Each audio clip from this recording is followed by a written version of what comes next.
और उधर जेल में बंद अतीक के बेटे अली अहमद की चिट्ठी का मामला चुनाव आयोग तक पहुंच गया। उत्तर प्रदेश में हो रहे नगर निकाय चुनाव के बीच वायरल हुए लेटर पर समाजवादी पार्टी की तरफ से याचिका दाखिल की गई,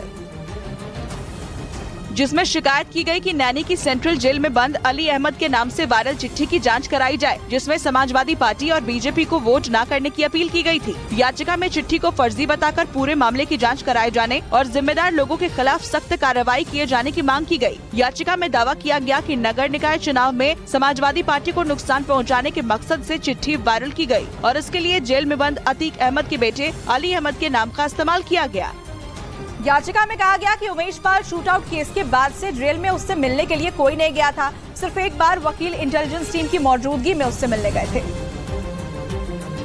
सूत्रों के मुताबिक समाजवादी पार्टी ने दावा किया कि वायरल पर्चे की वजह से नगर निकाय चुनाव के पहले चरण के मतदान में पार्टी को जबरदस्त नुकसान हुआ और मुस्लिम वोटरों ने चिट्ठी को आधार बनाकर उनका बायकॉट किया।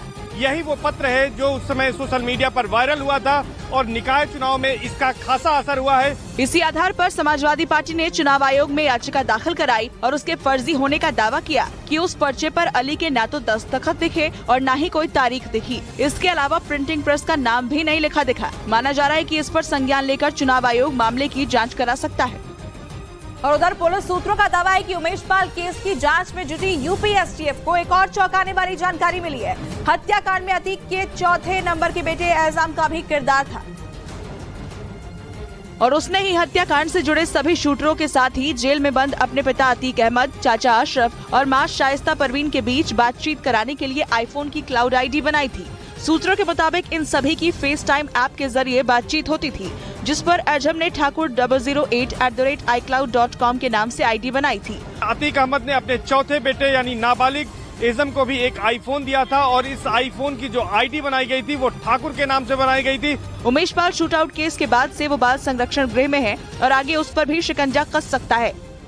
उसके बारे में एक और हैरान कर देने वाला तथ्य सामने आया। पुलिस सूत्रों के मुताबिक वो मशहूर फिल्म शोले से काफी प्रभावित था, इसलिए वो खुद को ठाकुर मानता था और उसने फेस टाइम ऐप पर अपनी आईडी भी ठाकुर के नाम से ही बनाई थी, जिसके जरिए उमेश पाल हत्याकांड के सभी आरोपी एक दूसरे से बात करते थे, जबकि वो उमेश पाल को गब्बर बुलाता था। उसने अतीक अहमद की फेस टाइम आईडी बड़े 006 और अशरफ की आईडी छोटे 007 कोड वर्ड से बनाई थी। इसी तरह वकील सौनत हनीफ की फेस टाइम आईडी एडवोट 10 बनाई थी। यानी अतीक का चौथा बेटा एजम का भी उमेश पाल हत्याकांड से कनेक्शन सामने आया, जबकि वो अभी नाबालिग है।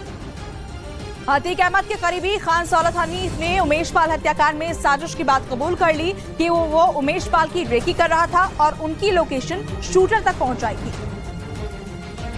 जिसके बाद 24 फरवरी को प्रयागराज में उमेश पाल हत्याकांड को अंजाम दिया गया था। हत्या के बाद अतीक अहमद के वकील खान सौलत हनीफ को पुलिस ने रिमांड पर लिया था और उसकी निशानदेही पर पिस्तौल और मोबाइल बरामद किया था। जिसके बाद पूछताछ में सौलत हनीफ ने खुद कबूल किया कि उसे मोबाइल असद ने ही दिया था, जिसके जरिए वो अतीक, अशरफ, असद और शाइस्ता के संपर्क में था और 24 फरवरी को उमेश पाल के कोर्ट से निकलने की खबर उसने ही शूटर को दी थी।